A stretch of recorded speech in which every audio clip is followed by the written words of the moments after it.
Welcome to the Let's Talk Health Forum. I'm Dr. Dan Pavlik Jr., where this show focuses on bringing the world of traditional medicine together with the world of alternative and holistic medicine to bring a more patient-centered approach, which creates better outcomes for that person. Today, we're not live in studio. Our team is actually out in the field to bring you a different perspective of the procedures that are performed. So we hope it's informative and we hope you enjoy. Sarah, like many high schoolers these days, was a competitive athlete. But after 2 ACL tears, she wanted to try a different treatment option. Well, thank you so much for doing this. Tell us a little bit about what happened. So basically it happened my junior year of high school.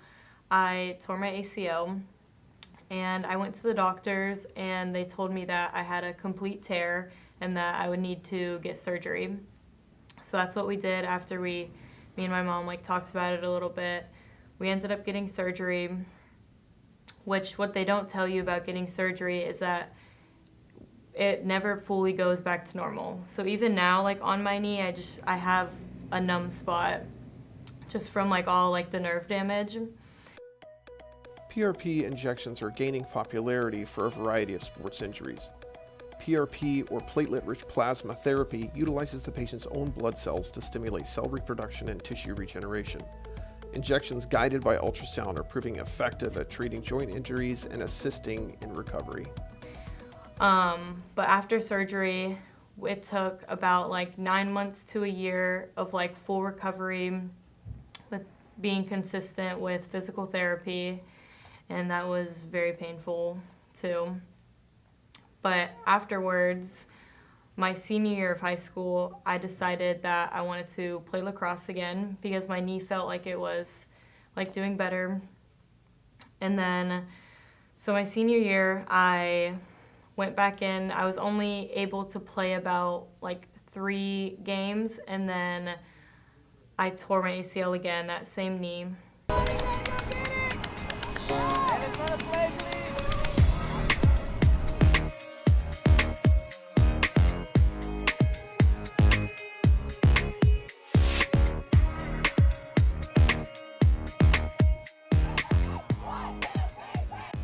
The physical side, I feel comes a little more easily. The mental side is the side that I think requires the most coaching. Most of the athletes that we've had get hurt. It is getting them to play anywhere near where they were without the fear of doing the injury again or having the injury happen again is very high. So it's one of the hardest parts we have is trying to push them, but also positively, reinforce the fact that maybe they're, you can't say they're not going to get hurt again. You can't say that. It just can't happen. But the physically getting them to okay, take it slow today, even though, and we get it all the time, I'm fully cleared. I'm so afraid to do it again, or I'm afraid to plant, I'm afraid to turn, I'm afraid to do things. The physical side, I think that happens naturally with, help of ATs and doctors. The mental side is something that they struggle with, specifically with athletes we've seen. Both have been, actually all 3 have been knee injuries. Those are the biggest injuries we've had. And getting them to even want to get back on the field is hard because their heart is in it, but they are so afraid of getting injured again. Before that happened, rewind the clocks back. What was life like for you? Before I tore my ACL? Before anything, before you broke that barrier, because a lot of athletes, once they hit that first major injury barrier, that everything kind of changes. But before that, you're like another person. So tell us a little bit about who that Sarah was. Well, before that, I was super active. I was always either running outside or doing some type of lacrosse conditioning, just to stay in shape. Always super active. I loved going on runs, so I would always go on a run every day. Went to the gym and just stayed really active with lacrosse always. And then I feel after I got surgery, all that kind of just took a decline. I was very scared to run, and after surgery I wasn't able to run for a couple months. So it took me a while to even be able to run and be able to like know like how my knee is now. And it was still like, I don't know, like very tender. Even now, like my knee's still tender. I have still like some spots that are just like iffy. How much time did you spend like with your sport? Like how much time were you on the field? How much time were you in training? Well, practice was normally about 2.5 hours. And then we always had, like before lacrosse even started, we had like lacrosse conditioning. And that was always about like an hour, hour and a half per day. And sometimes even after like lacrosse practice or even before lacrosse practice, me and my friends, we would like still be active, like playing lacrosse, doing different drills even before we had practice or conditioning.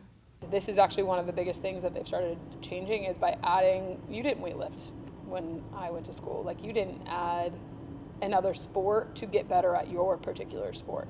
And pushing dual sport athletes, but adding strength and conditioning to their repertoire of what they do as a, let's say, lacrosse player or a basketball player is something we just didn't do 20 years ago.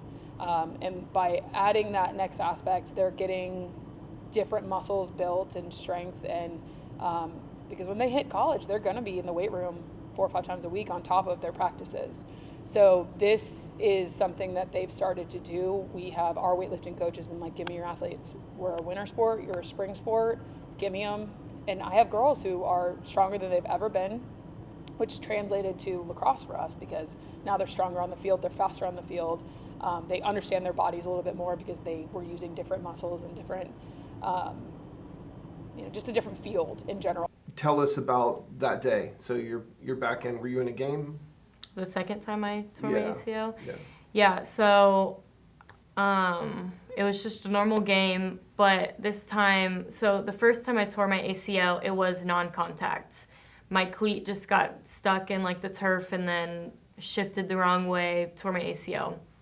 But this time, a girl pushed me, and then I heard a pop in my knee, so I was super scared, and then all of a sudden, like, my knee started swelling. And then we went to the doctor, and then they told me that I tore my ACL, but this time it wasn't a full tear. It was just a little over 50%. So after you tore your ACL the second time, tell us a little bit about how that went. So that one, I didn't have a complete tear. It was just a little over 50%. And we saw that from the MRI. And then after that, I was kind of just wearing like a generic knee brace for a little bit. And then we went to the doctor, and he told me that I needed to get surgery and that would be my only option. But I knew that I did not want to go through that pain again and that long process, not to mention it's super expensive to get surgery. So we started talking, and I heard about PRP. And so we decided that we're just going to try PRP, see how it works. And if it doesn't work, then worst case scenario, I'll have to get surgery again. What percentage of athletes are going into surgery and recovery these days that, from your perspective, you feel like they've got a back to play plan? If it happens at school, every one of our athletes, as long as it happened on our school campus. And the only other time that may be a concern or issue is if it's happening during the summertime where we're not here. Between our athletic trainers, they can come in for physical therapy and do that at the school. And then same thing for practices for us. Like the kids are going to attend practice, and then usually they're doing their physical therapy plan at the practice. So I would say majority. I don't want to give a certain number. I don't know that number percentage-wise. But if it's happening at school and it's one of the programs that our school can help run, we have the items to, whether it be STEM or whether it be the bands or weights. If it's happening during school and they're willing to put in the time and effort during their lunch periods, that physical therapy can be done on campus. What was physical therapy like for you? Like, what was it like? Like, what did they tell you at this point in time? Where was your head? Are you like, when do I get back to play? What's my buildup for this? Like, what were you thinking as you're out of the surgery, you're dealing with the pain, but now how do I get back to my game? Is that what you were thinking, or what were you thinking? Yeah, I knew that I wanted to play lacrosse again. So no matter what, I was making sure that I was doing all the exercises they told me, going to physical therapy, that was only like an hour a day, and then like every single day. And then after like a couple months, we only did physical therapy like 3 times a week, and then we started like getting lower and lower. But they told me that like I needed to keep up with some exercises even at home, what like just random things, whether it's like go on like a walk or like start to maybe jog a little, or just do like knee strengthening exercises that I can just do at home. And that's like what I made sure to do, because I knew I had a long way to go to fully, if I wanted to recover my knee right. 9 months, right? It didn't take you like 9 months before you were back. Around 9 months, yeah. How do you feel like these kinds of injuries affect their academics? Specifically injuries that require surgery or something along those lines. Academics do struggle because surgery is not a day in one day out, back in, no matter what. Even if it's a 1-day surgery, in and out, recovery time, are they going to be able to get up and be mobile? What does that look like? And in my experience, it's been 2 to 3 weeks before they're back into academics. But then you hit that mental, whether, are they motivated? Some of our kids' only reason, and I was one of those kids, my only reason to go to school was so I could play sports. The only reason I went to college is because I played a sport. So for us, and everyone's a little bit different, but that plays a huge part in academics, especially if, let's say, they were a college-bound athlete looking to play in college. That injury maybe takes away that option or a scholarship they had, and those motivations start to decline, and their goals and aspirations start to decline. So we see, probably not to the extent, because our girls are quite elite in the classroom, but I would say there's a significant decline for almost any kid when they get injured, whether it be motivation to do better or to stick with it, but also just the time out. There's not really an easy way to take off of school. Like, you go home for 3 weeks, for 2 weeks, there's no magic recording anymore with COVID out to like watch what happened in class. And teachers are accessible via email, but it's hard to explain things via email. So how did you transition from the world that you'd already been through with surgery into PRP? What changed? What was different? Honestly, PRP is nothing compared to having to go through surgery. PRP, it only took 6 weeks, rather than surgery is like 9 months to a year of like full like pain and trying to get back to normal. But PRP for me, I believe, was just so much better, because I was still able to do like my exercises and able to do everything like that I would do in my like daily activities, but just once every 2 weeks would just get an injection. And then we waited a few months after that last injection, and then got another MRI, and then found out that I was healed again, and it was like magic.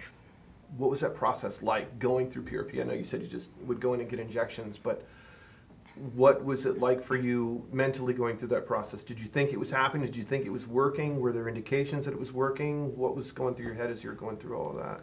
Honestly, I was a little skeptical on PRP, just because my tear was over 50%. It wasn't like I just had a small tear. So I was kind of skeptical on like if it was actually going to work, or if it was going to work like a little bit.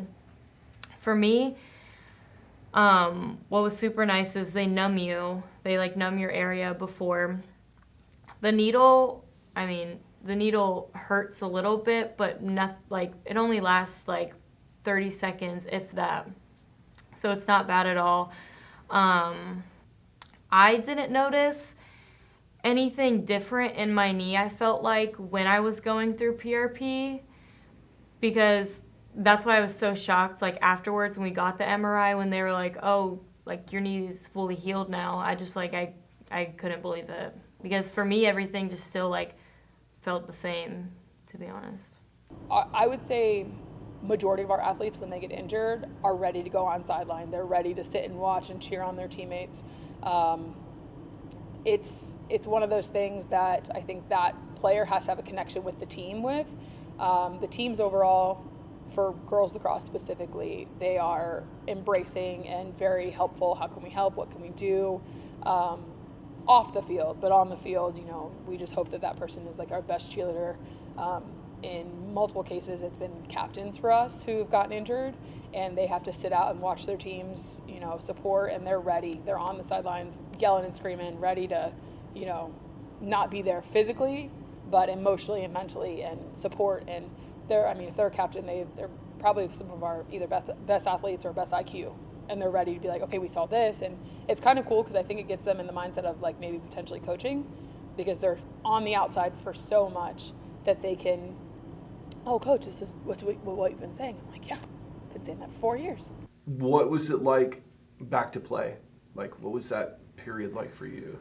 Honestly, I was so scared to go back to play lacrosse because, so when I first got the surgery, I knew like I wanted to go back, I wanted to play, but then towards the end of physical therapy, I started like doubting myself, like, is it really worth it to play my senior year? Like, should I do it? Like, what if I tear it again and have to get surgery and go through that pain again? So I was kind of skeptical, but eventually I decided to go back and play. But even then, I was like super scared. I made sure to wear this knee brace that they made for me. So I wore that during like practices or like anytime I was running, just like during the game, whatever. And then I even made sure to wear a knee brace on my left knee just in case, because in my head I was like, oh my gosh, if I tore my ACL once, like what if I do the same thing in the game and then I tear it again? So I was just like always like very cautious. So tell us a little bit about what Sarah's like now after all of this. Good. I'm able to finally run again. I've started to get back into running.